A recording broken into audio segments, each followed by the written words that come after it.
Hola chicos y chicas, hemos llegado a la tercera sesión de nuestro curso y para esta ocasión vamos a hablar sobre la hematopoiesis. Entonces comenzamos. Diariamente nuestro organismo va a producir cantidades extraordinarias de células sanguíneas. En condiciones normales esta producción se va a mantener constante. Este proceso se va a llevar a cabo en la médula ósea en condiciones muy específicas y a este proceso le vamos a llamar hematopoiesis. Si la hematopoiesis se altera, puede dar lugar a ciertas enfermedades. Por ejemplo, si hay incremento en la producción de células inmaduras y estas migran a circulación, vamos a tener una leucemia. En cambio, cuando hay descensos, por ejemplo, en el nivel de eritrocitos, esto puede ser una anemia aplásica. Bueno, entonces la hematopoiesis se lleva a cabo en la médula ósea, específicamente en el tejido esponjoso de huesos planos. Con el empleo de coloides radioactivos, se ha estimado que el peso aproximado de la médula ósea hematopoiéticamente activa es de 1000 gramos. Algunos órganos con actividad hematopoiética son el saco vitelino, el vaso y en la adultez en la médula ósea principalmente. Entonces, la médula ósea va a estar repartida en diferentes huesos. Por ejemplo, el cráneo y la mandíbula tienen aproximadamente 13% de médula ósea. La pelvis tiene un 34%, principalmente en la parte del sacro. Las vértebras, 28%. El esternón y las costillas, 10%. Húmeros, escápulas y clavículas, 8%. Fémures, 4%. Entonces, así es como está distribuida más o menos la médula ósea activa en un adulto. Bueno, entonces vamos a hablar un poquito de lo que es el microambiente inductivo hematopoiético, que ya lo habíamos comentado el semestre pasado. Dentro de la médula ósea roja se va a llevar a cabo la hematopoiesis, que es un fenómeno concatenado y regulado. Concatenado significa que se lleva a cabo como en un efecto cascada. Esto se va a desarrollar en un ambiente específico que se llama microambiente inductivo hematopoiético, que está finamente regulado en algunos órganos, recuerden. Dijimos saco vitelino, vaso, hígado y médula ósea. El microambiente inductivo hematopoiético consiste en una estructura tridimensional y esta está altamente organizada con células del estroma y sus productos como la matriz extracelular, las citocinas, quimiosinas, entre algunas otras. Y van a regular la localización y la fisiología de las células hematopoiéticas.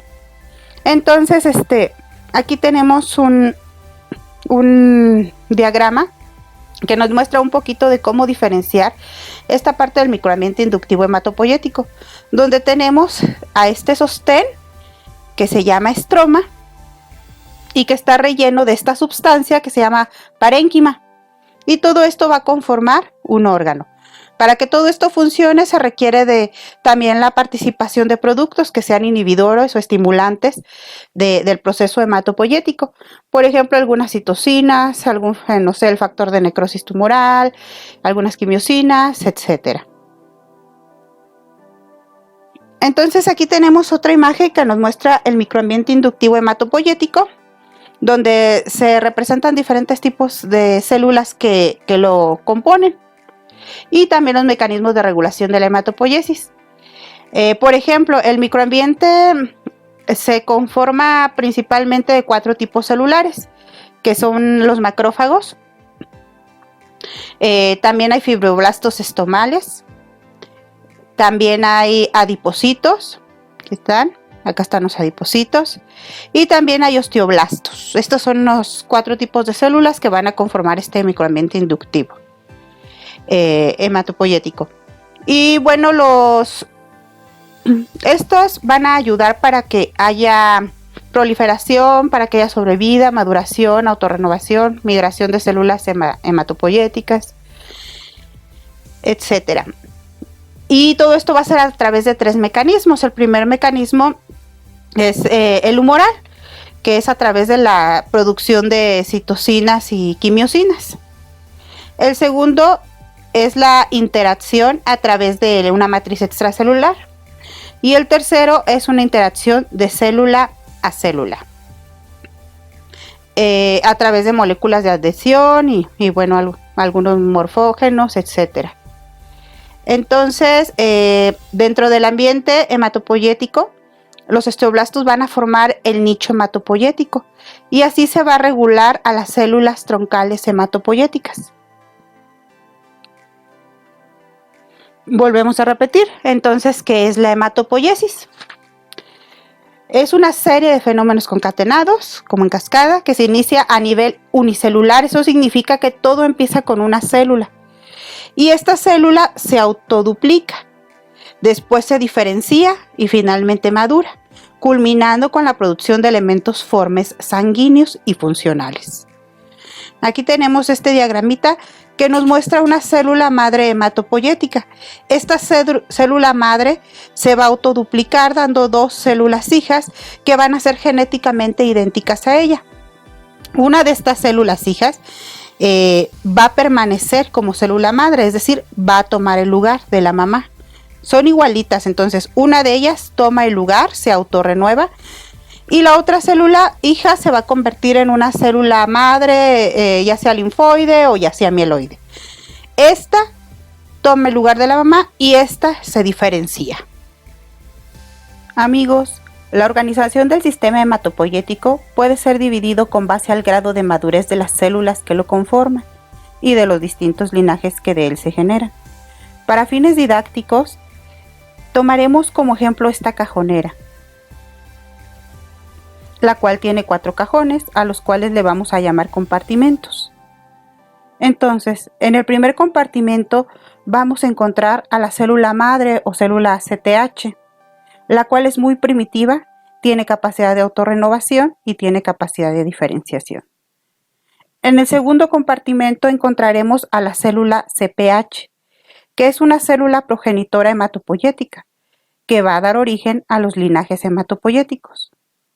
Para el tercer compartimento tenemos a todos los ancestros celulares a los cuales se les van a llamar blastos y conforman la mayor cantidad de células de la hematopoiesis en médula ósea. Y en el cuarto compartimento tenemos a las células maduras que están en circulación y que ya van a cumplir una función. De manera que si nosotros quisiéramos ver a las células y conocer a las células del cuarto compartimento, que son aquellas que ya cumplen una función, tenemos que conocer primero lo que hay en el cajón 1. Una vez que lo conozcamos, lo cerramos y vemos lo que hay en el cajón 2. Lo cerramos y conocemos lo del cajón 3. Y al cerrarlo, por fin vamos a poder ver y entender lo que pasa en el cajón 4. ¿Quieres conocer la vida de una célula CPH? Acompáñame a ver esta triste historia. Primer compartimento, células primitivas. Está formado por las células troncales hematopoyéticas o células madre y son 0.01% de las células que habitan la médula ósea. Estas tienen capacidad de autorrenovación y de proliferación. Y es así como esta célula madre troncal hematopoyética llamada CTH se autoduplica para dar origen a 2 células hijas. Yo soy su hija, conservo las propiedades de mi madre y tengo la capacidad de autorrenovación. Seré la heredera. Yo soy la otra hija. Yo continúo la hematopoiesis y tengo la capacidad de proliferación. Me llamo célula precursora hematopoyética, pero dime CPH. En el segundo compartimento tenemos a las células progenitoras hematopoyéticas, que pueden ser multipotenciales, bipotenciales o monopotenciales. Estas representan menos del 0.5% de las células que habitan la médula ósea. Y es así como nuestra célula CPH tiene que tomar una decisión sobre qué linaje va a recorrer. Puede ser un megacariocito, un linfocito, un granulocito o un eritrocito. Hola de nuevo. Yo no me puedo renovar, así que voy a proliferar. Expresaré mis marcadores de acuerdo a un linaje. ¿Cuál elegiré? Puedo ser lo que yo quiera. Creo que tomaré una decisión de acuerdo a lo que se requiera de mí para favorecer mi entorno. En el tercer compartimento tenemos a las células precursoras reconocibles por su morfología. Estas son inmaduras, pero se reconocen en un frotis de médula ósea. La mayoría de las células de la médula ósea, ya que representan más del 90%. Ya tengo una misión. Y fue así como nuestra CPH decidió tomar un linaje mieloide para ser un eritrocito. Tenemos el cuarto compartimento finalmente, donde están las células sanguíneas circulantes. Estas son células maduras, ya pueden verse en frotis sanguíneos y cumplen sus funciones en la sangre. Por ejemplo, los monocitos, los neutrófilos, los eosinófilos, los basófilos, las plaquetas, un macrófago en tejido y nuestra célula CPH, que ahora es un eritrocito. Transporta oxígeno y nutrientes. En este esquema vemos la totalidad de la hematopoiesis, dividida por compartimentos. En el primer compartimento, las células primitivas, las células madre. Segundo compartimento, las células CPH, que ya van a tomar un linaje, perdieron su capacidad de autorrenovación, pero se diferencian en linaje mieloide o en linaje linfoide. En el tercer compartimento tenemos la gran mayoría de células de la hematopoiesis, todos los antecesores que llamaremos blastos. Cada una de nuestras células maduras tiene sus ancestros y cada ancestro tiene sus características morfológicas y su nombre. Finalmente, en el cuarto compartimento están las células que encontramos en sangre, las células maduras que ya cumplen una función. Por lo tanto, la hematopoiesis se va a dividir del primero al tercer compartimento ubicado en la médula ósea y el cuarto compartimento ubicado en circulación sanguínea. Estoy aquí. Después de que el eritrocito cumple su función durante 120 días, se retira al vaso, el cual con su sistema fagocítico mononuclear lo va a fagocitar. Han pasado 120 días. Sé que debo ir al vaso. ¿Qué me esperará allá? ¡Yam, yam!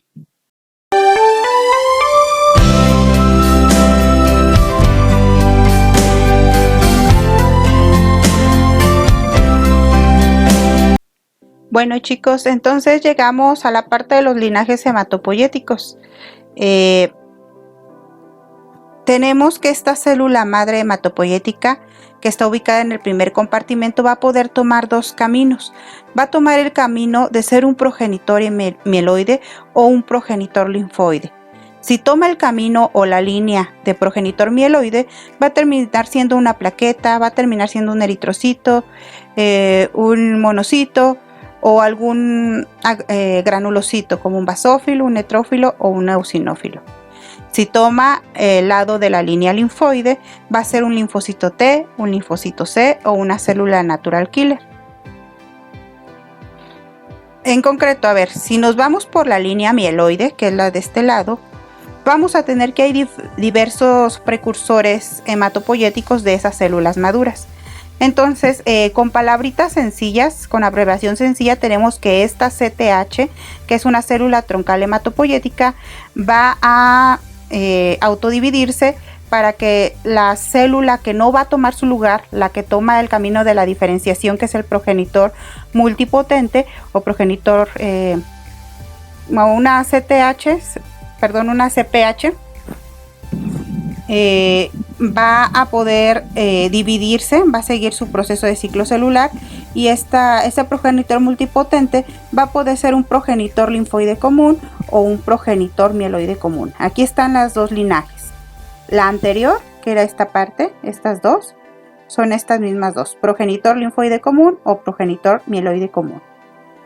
Si es un progenitor mieloide común, va a poder tomar una línea, ser un progenitor eritromegacariocítico o va a poder ser un progenitor granulomonocítico. Vamos a ver qué pasa si toma esta línea, el progenitor eritromegacariocítico. Bueno, aquí lo tenemos, progenitor eritromegacariocítico. Como su nombre lo dice, va a poder ser o un eritrocito o una plaqueta. Para poder llegar a ser un eritrocito tiene que pasar por todas estas fases. Va a evolucionar en una unidad formadora de brotes eritroides, para después ser una unidad formadora de colonias eritroides, un proeritroblasto, un eritroblasto basófilo, un eritroblasto policromático, un eritroblasto ortocromático, un reticulocito y finalmente en sangre el famoso eritrocito. Esto se llama eritropoiesis y lo vimos el semestre pasado. Por otro lado, si prolifera para hacer una plaqueta, va a ser una unidad formadora de brotes eritroides megacariocíticos, una unidad formadora de colonias megacariocíticas. Después va a pasar por algunas fases donde va a ser un megacariocito inmaduro, luego un megacariocito maduro y finalmente una plaqueta. Esto lo vamos a ver más desmenuzado y más a detalle en el tercer parcial cuando veamos el tema de las plaquetas. Ok, entonces acá, regresándonos acá, ya vimos esta línea. Seguimos este camino hacia acá, por aquí, progenitor mieloide común y vimos este. Ahora vamos a ver el progenitor granulomonocítico. Aquí está. Nuestro progenitor granulomonocítico también puede tomar dos caminos. Puede formar un monocito o puede formar un granulocito. Para formar un monocito va a tener que ser una unidad formadora de colonias monocíticas. Luego un monoblasto, un promonocito, un monocito y finalmente ya en tejido un macrófago. Por otro lado, va a poder evolucionar en una unidad formadora de colonias granulomonocíticas para después ser un mieloblasto, un promielocito, un mielocito, un metamielocito y finalmente pues las células maduras, eosinófilo, neutrófilo o basófilo.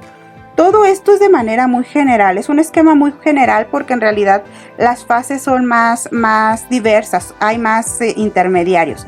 Entonces de manera muy general es esto, así como lo vemos aquí se ve muy sencillo, pero ustedes van a encontrar algunos esquemas donde se ve más complejo, sin embargo es lo mismo. Miren, por ejemplo, aquí está la granulopoiesis, que es esto mismo, donde nos va a dar lugar a nuestros granulocitos, un basófilo, un neutrófilo o un eosinófilo. Y aquí está el mieloblasto. Entonces, por ejemplo, vámonos de este lado, va a ser un eosinófilo. El mieloblasto va a evolucionar a un promielocito eosinofílico, luego a un mielocito eosinofílico, a un metamielocito eosinofílico y a un eosinófilo encallado que finalmente es el eosinófilo que vemos en sangre. Y así con cada uno de nuestros granulocitos. ¿Qué pasa en la linfopoiesis? Bueno, si nos regresamos un poquito atrás, dijimos que va a tomar o línea mieloide o línea linfoide. La linfoide da linfocitos T, B o células natural killer. Y también lo tenemos hacia arriba línea mieloide y hacia acá abajo línea linfoide. Entonces vamos a regresar a esta parte. Tenemos nuestra célula madre que va a comenzar a diferenciarse hacia la línea linfoide para dar origen a un linfoblasto, a un prolinfocito y finalmente este se va a tener que diferenciar, ya sea para formar una célula natural killer o ya sea para formar un linfocito maduro. Y este linfocito finalmente va a ser un linfocito B o un linfocito T. Si es un linfocito B, pues posteriormente va a ser una célula plasmática.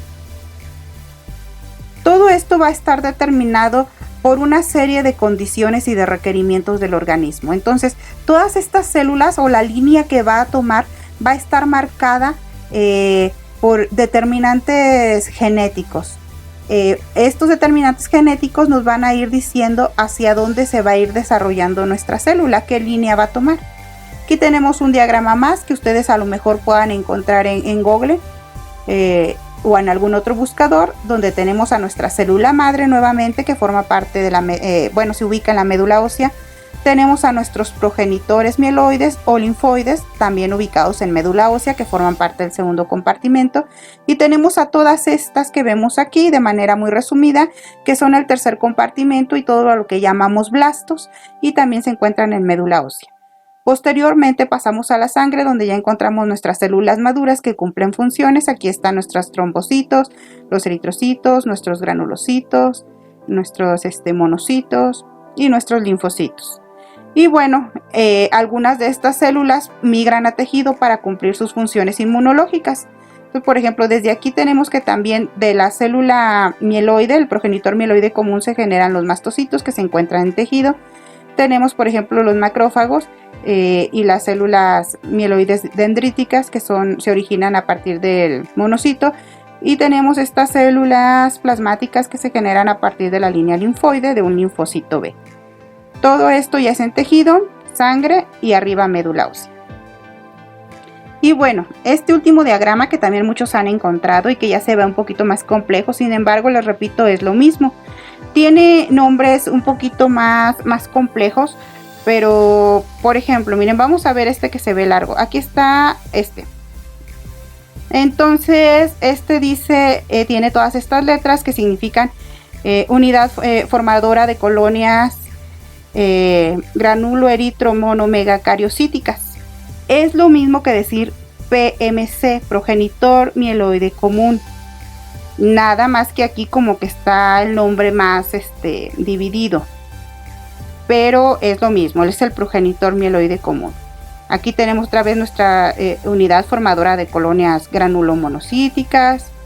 Y bueno, todas nuestras celulitas. Entonces este lo encuentran en internet y únicamente es cuestión de ir analizando qué significa cada una de estas abreviaciones. Unidad formadora de brotes eritroides, unidad formadora de colonias eritroides, proeritroblasto, eritroblasto basófilo. Si se fijan, esta parte también se las puse arriba, es exactamente lo mismo. Y bueno, dependiendo de la posición va a corresponder a la misma nomenclatura de la figura anterior. Entonces, chicos, terminamos la sesión 3, donde hablamos de la hematopoiesis, donde tratamos de explicar de manera muy general cuál es este proceso. Les pido por favor que lo estudien, que traten de comprender. No es un tema tan sencillo, pero con esta clase y con bibliografía que ustedes tengan y con bibliografía que yo les proporcione o que ustedes investiguen, debe de quedar el aprendizaje significativo completo. ¿Sale? Cualquier duda, ahí está nuevamente mi correo y nos estamos viendo para la cuarta sesión. Cuídense mucho y los veo pronto.